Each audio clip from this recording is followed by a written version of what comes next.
Imagine with me for a moment a farmer who plants a seed in the ground. He doesn't dig it up the next day to see if it has grown. He doesn't get frustrated when the soil looks quiet and nothing seems to be happening.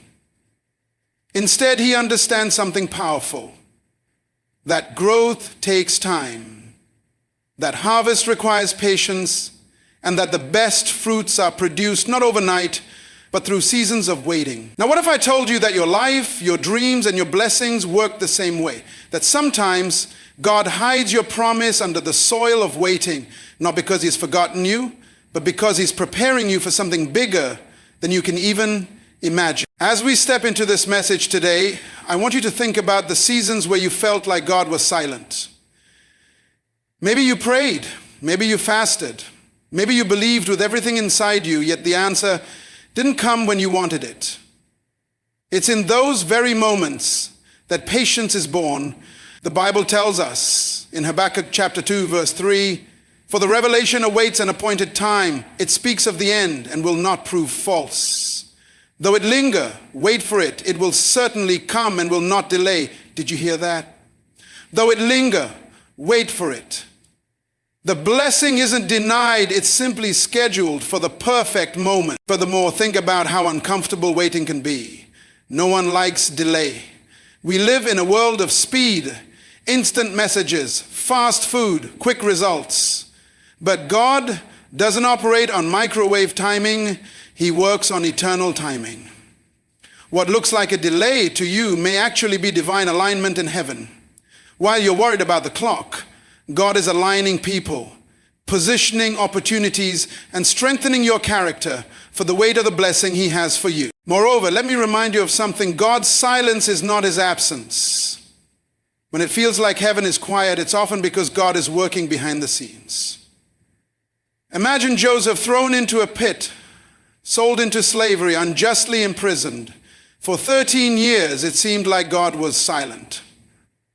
But in one day, God elevated him from the prison to the palace.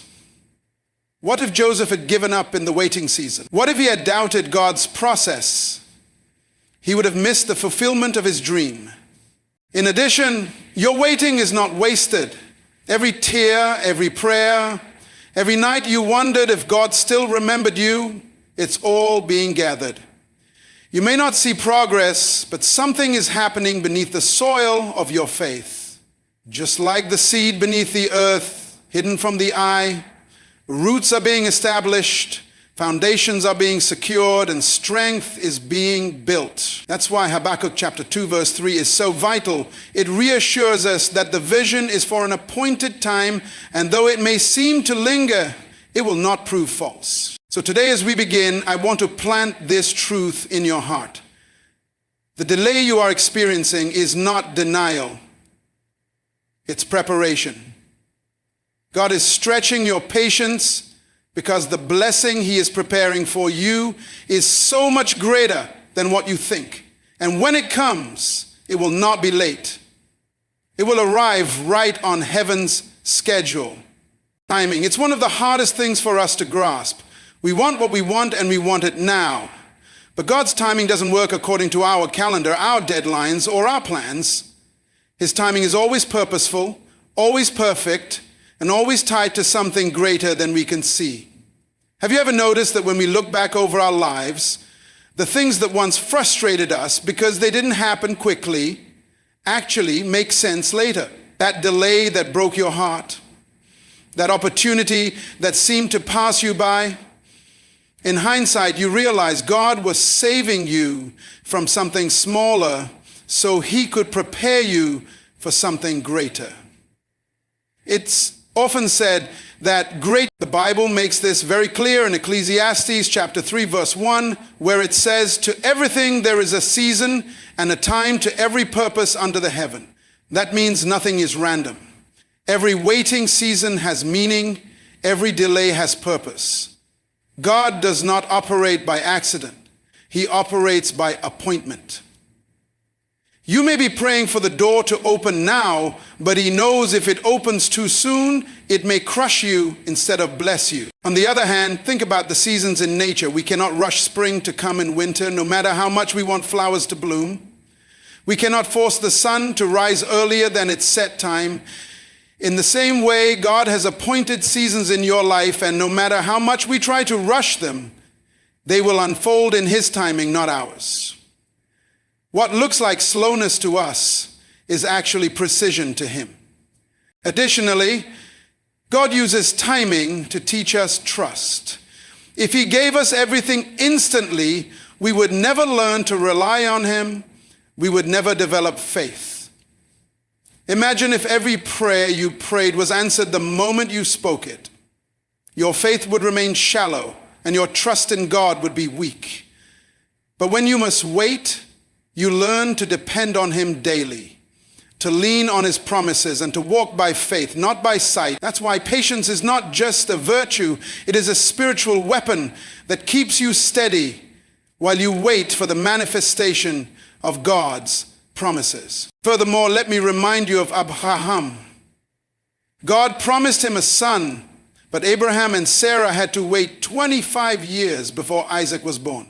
25 years. And yet, when the promise came, it was undeniable proof that God's timing is never wrong. Abraham learned that what God promises, He will fulfill, even if it takes longer than expected. And you know what? That waiting season refined Abraham's faith. It built his trust. It stretched his capacity to believe God for the impossible. In the same way, your waiting is stretching you. It may feel uncomfortable, but it is shaping you for what's ahead. The job, the marriage, the breakthrough, the healing. It's not just about what you're waiting for, it's about who you're becoming in the process. God is far more concerned with your development than your calendar. So I encourage you today, don't despise the timing of God. Don't let impatience rob you of what's coming. Ecclesiastes chapter 3 verse 1 assures us that everything has its season. If the blessing hasn't arrived yet, it simply means the season hasn't fully matured. And when it does, no power on earth or in hell can stop what God has appointed for you. Now let's lean deeper into this. Why does God make us wait longer? If He is all-powerful and all-knowing, why doesn't He just hand us the blessing immediately? The truth is, waiting is not punishment, it's preparation. God delays because He wants to shape something in you before He places something on you. If He gives you the blessing too soon, you might not have the maturity to handle it, the strength to sustain it, or the wisdom to manage it. Think about Joseph. At 17, he had dreams of greatness, dreams of ruling, dreams of leadership. But it took 13 long years of betrayal, slavery, and prison before those dreams became reality. Why? Because a boy with a dream needed to be molded into a man of character before he could carry the weight of ruling a nation. Joseph's waiting season was not wasted. It was God's classroom. Genesis chapter 50, verse 20 captures it beautifully when Joseph said to his brothers, "You meant evil against me, but God meant it for good, to bring it about that many people should be kept alive. What others intended to destroy him only positioned him for destiny." In the same way, waiting seasons reveal the depth of your faith. Anyone can trust God when the answer comes immediately, but true faith is proven in the gap between the promise and the fulfillment. While you wait, God is teaching you to walk by faith, not by sight. He's asking, do you trust my promise even when you cannot trace my hand? Will you still believe even when you don't see movement? That's what makes waiting sacred. It purifies your motives and exposes your heart. Beyond that, waiting seasons develop character. Patience is not just about time, it's about transformation. God is shaping humility in you. He's building perseverance, and He's teaching you discipline. Without patience, you might rush into something too quickly and sabotage what was meant to bless you. Waiting humbles you, keeps you dependent on God, and ensures that when the blessing comes, it doesn't turn into an idol but remains a testimony of His faithfulness. Moreover, waiting seasons also test your obedience. Will you still serve while you wait? Will you still pray even when heaven seems quiet? Will you still give, still love, still honor God when your timeline isn't met? These are the tests that separate those who only want God's blessings from those who truly want God himself. Joseph kept his integrity in prison. David kept worshiping in the wilderness. These men show us that waiting is not idle, it's active faith. And then there's this truth. The longer the wait, the bigger the blessing. Sometimes God stretches the time because he's stretching the size of what he's about to release. If Joseph had been freed from prison earlier, he may have lived as a free man, but he would not have been positioned as the ruler of Egypt. The timing of his release aligned perfectly with Pharaoh's dream, proving that the wait wasn't just about Joseph's development. It was about divine orchestration. So if you find yourself in a long waiting season right now, don't assume it's a delay. Assume it's design. God is aligning people, preparing opportunities, and fortifying you for what's coming. The blessing is bigger than you think, and the wait is proof of its weight. When God finally releases the blessing, you begin to see why the wait was so necessary. The size of what he has in store for you is far greater than what you imagined when you first prayed. Many times we ask God for something small, but he is preparing something much bigger, something that will not only bless you, but overflow into the lives of others. That's why the wait feels long. The foundation has to be strong enough to hold the weight of the blessing. Think about construction. If you are building a one-room hut, it doesn't take much time to lay the foundation. But if you are building a skyscraper, the digging goes deep, the foundation takes time, and the preparation is intense. Why? Because the building is higher, the structure is bigger, and the weight is heavy. In the same way, the longer your waiting season, the deeper God is digging into your character, your discipline, and your faith to prepare you for the height of the blessing he has ordained for you. Ephesians chapter 3 verse 20 reminds us of this truth. Now unto him that is able to do exceeding abundantly above all that we ask or think, according to the power that worketh in us. God doesn't just answer prayers according to your imagination. He answers according to his greatness. You may be asking for a job, but he's preparing a career.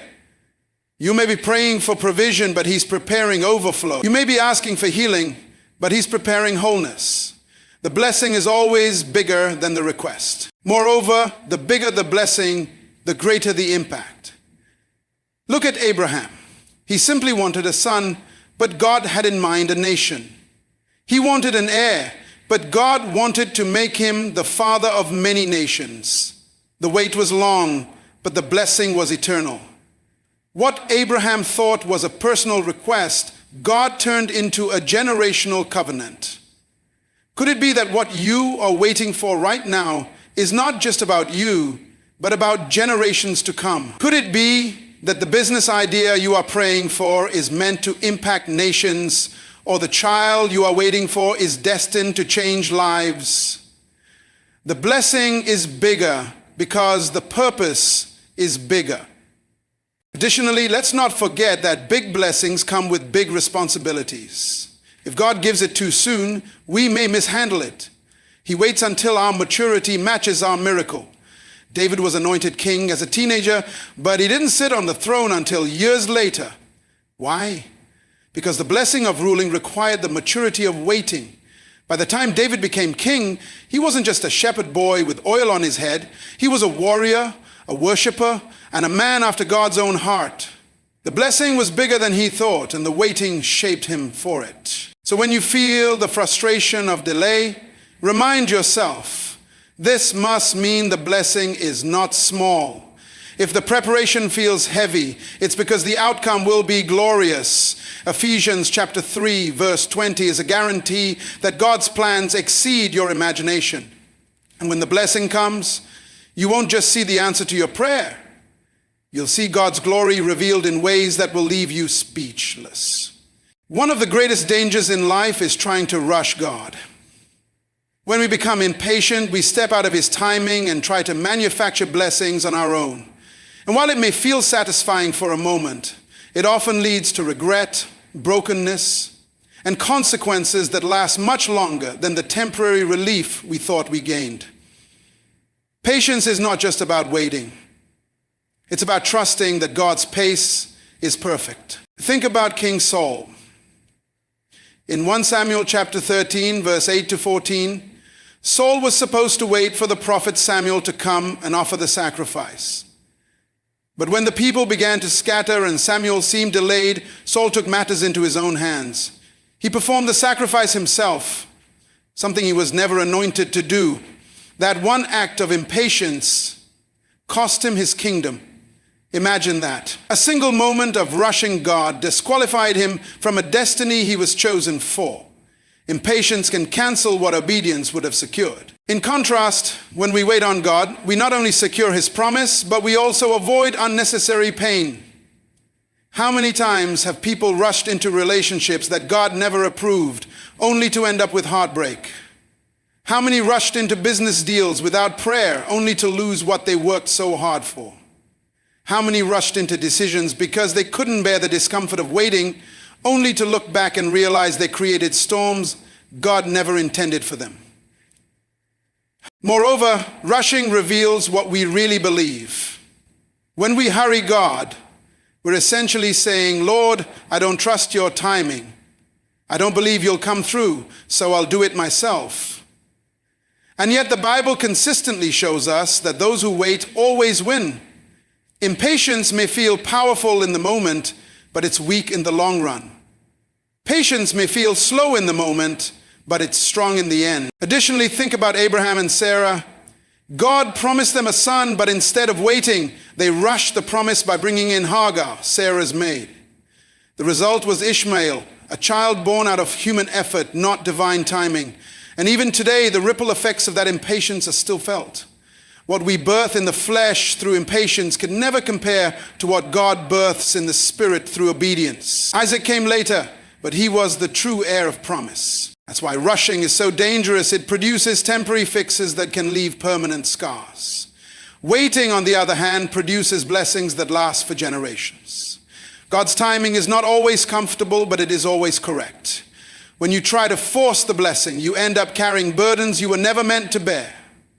But when you wait, you receive not only the blessing, but also the grace to sustain it. So I challenge you today, don't let impatience rob you of your inheritance. Don't trade a lifetime blessing for a moment of relief. Remember Saul, remember Abraham and Sarah, and let their stories remind you that God's delay is not his denial. Trust his timing, because when he brings it to pass, it will be bigger, better, and more beautiful than anything you could have rushed to achieve on your own. Patience is not passive, it's powerful. When God calls you to wait, he doesn't mean sit still, fold your arms, and do nothing. Waiting is an active process where you are growing, preparing, and aligning yourself with his will while you trust him for the outcome. But the real question is, how do you stay patient when your heart is longing for the blessing, when your eyes see no change, and when your spirit feels weary? First, you stay patient through prayer. Prayer doesn't just move God, it transforms you. It keeps your focus aligned with heaven instead of your frustrations.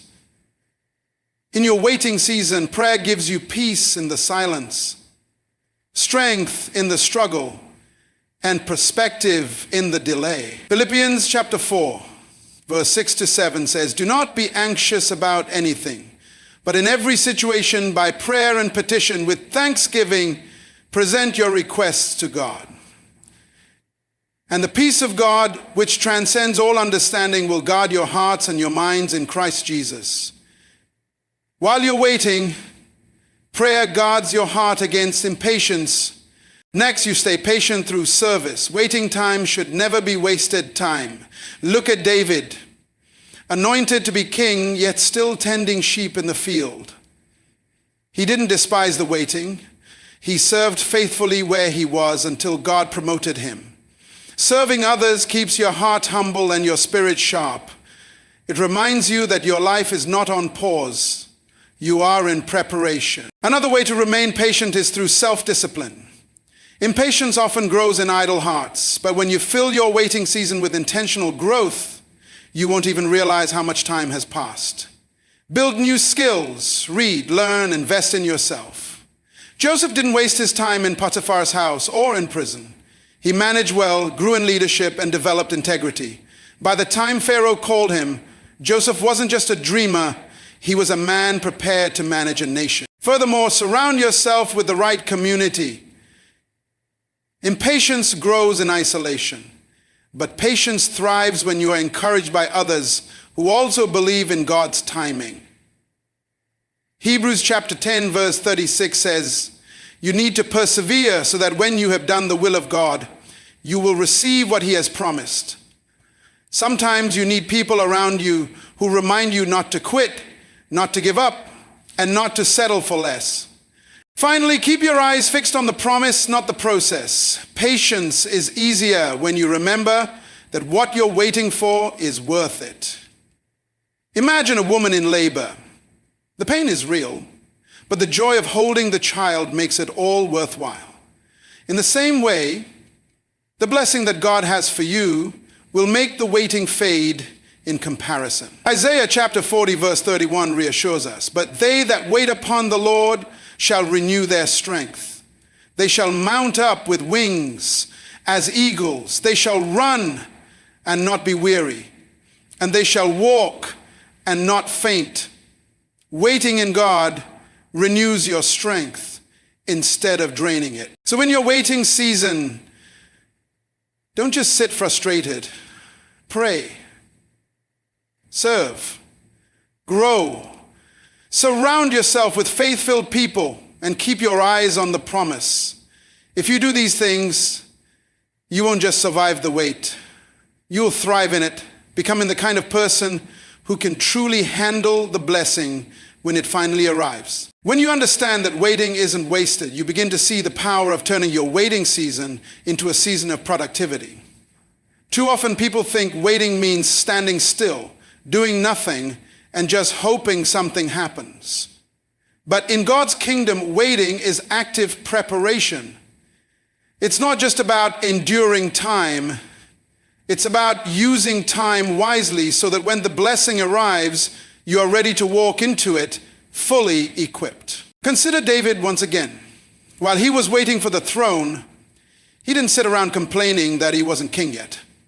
He was out in the fields, protecting sheep, sharpening his aim with a sling, and writing psalms that still inspire us today. The very skills he developed while waiting became the keys to his breakthrough. His harp gave him access to the palace. His sling gave him victory over Goliath.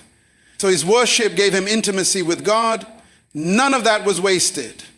It was preparation. Proverbs chapter 21 verse 5 says, "The plans of the diligent lead surely to abundance, but everyone who is hasty comes only to poverty." That means diligence during the waiting season is what leads to prosperity. If you're waiting for a job, don't just sit idle. Study, grow, and add new skills. If you're waiting for marriage, work on becoming the best version of yourself, spiritually, emotionally, and mentally. If you're waiting for a breakthrough in ministry, spend time in prayer, in the Word, and in refining the gifts God has given you.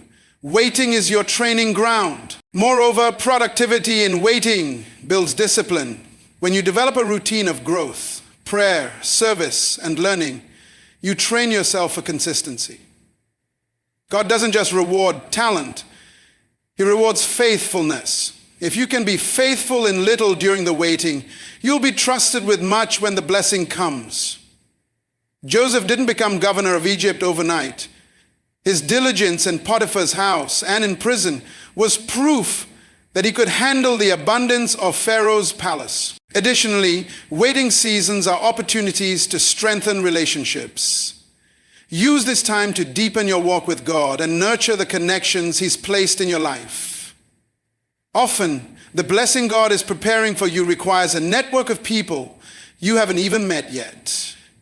While you're waiting, He may be preparing those relationships, and your productivity will align you to meet them when the time is right. And let's not forget, Waiting seasons are also for spiritual maturity. God doesn't just want you to arrive at your blessing. He wants you to remain in it. Many people lose their blessings because they had the talent to get there, but not the character to stay there.